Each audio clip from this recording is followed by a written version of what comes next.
What is VR and AR? VR is really an immersive media experience that replicates a real or imagined environment, while AR is actually a sort of an augmentation or enhancement of the real environment. Let's watch a video right now.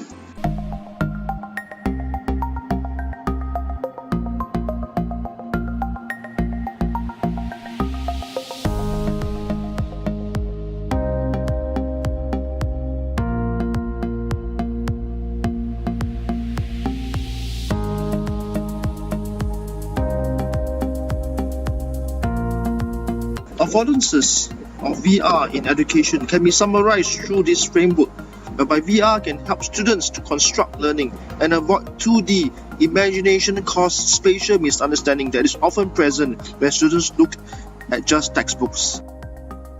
There are three characteristics of VR, which is immersion, interactivity, and information intensity. These are the key affordances of VR, and it can be seen, for example, when a climber climbs a virtual mountain in the Climb software. I will now show you and explain to you how immersion and interactivity work together in a VARTEL Lab enzyme software. Basically, I'm setting the variables right now and I'm controlling how much of the enzyme and substrate concentration will go into the experiment. And I'm actually enabling and confirming the reaction settings right now. And what I'm doing is I'm actually going into the molecular level interactions to see the interactions. Notice that in VR, the cues are all visual. In order for me to hold the enzyme molecule, I will just have to look and ensure that the red dot is fixed on the enzyme. And as I hold the enzyme molecule, I can manipulate it, I can turn it around anywhere that I can, and I can see how does the active site really look like in the enzyme molecule. I can also change the pH, of which in this case, you can see that the enzyme molecule has expanded, or what we call denatured, and the active site is no longer, is changed and altered, and no longer able to accept a substrate molecule. So the power and affordance of the VR software is that the student can actually see face to face with how the enzyme and substrate molecule look like. And if he or she tries to change the pH back to neutral, what happens? In this case, the enzyme remains denatured. In another software, the virtual cell software, and explain to you how the design of affordances can aid students in their understanding.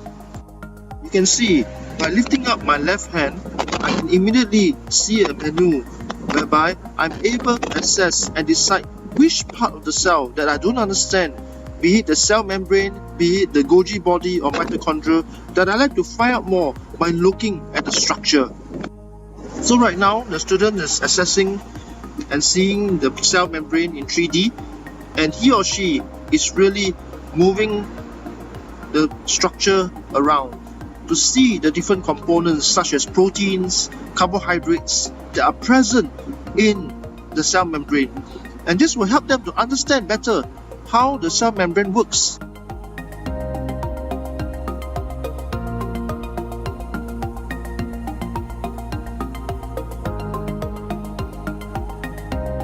Student remembers that the teacher has taught them about endoplasmic reticulum, and decides to assess the menu to see more about this structure.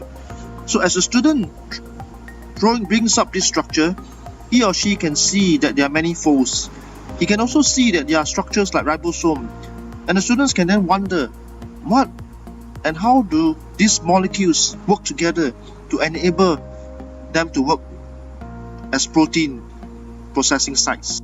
So in the virtual cells software, the perceived affordances of autonomy aids in promoting engagement and ownership of learning. I will now elaborate how a lesson can be designed that taps the affordances of VR and AR in a science lesson. The lesson begins by letting students experience augmented reality as they put on red sunglasses to see these 3D poses of the virus.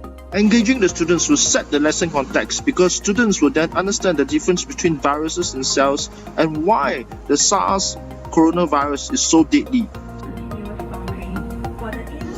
During the exploration stage of the lesson, students also have the option of viewing 3D videos. For example, in this case, you can see a 3D video of mitochondria.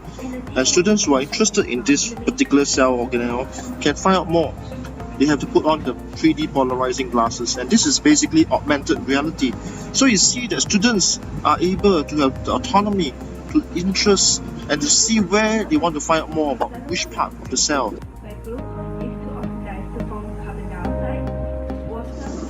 During the explore stage, students will get to experience the VR software. For example, they will go into the virtual cell software and learn about the cell organelles and why is it different from a virus. As we know, formative assessment is an important aspect of every lesson.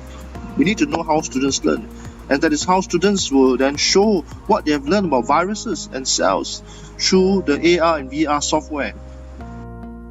In the lesson design of VR/AR based upon their affordances, it is very important to consider and hear the students' feedback and then improve the VR software or even the pedagogy of conducting the VR and AR lesson.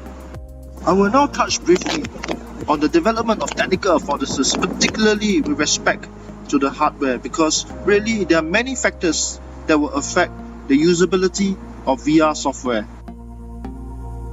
For example, my school has opted to use the Oculus VR as it offers a high quality immersive experience. In addition, Oculus VR offers very good intuitive controls, and the user can play for long periods of time without feeling nausea.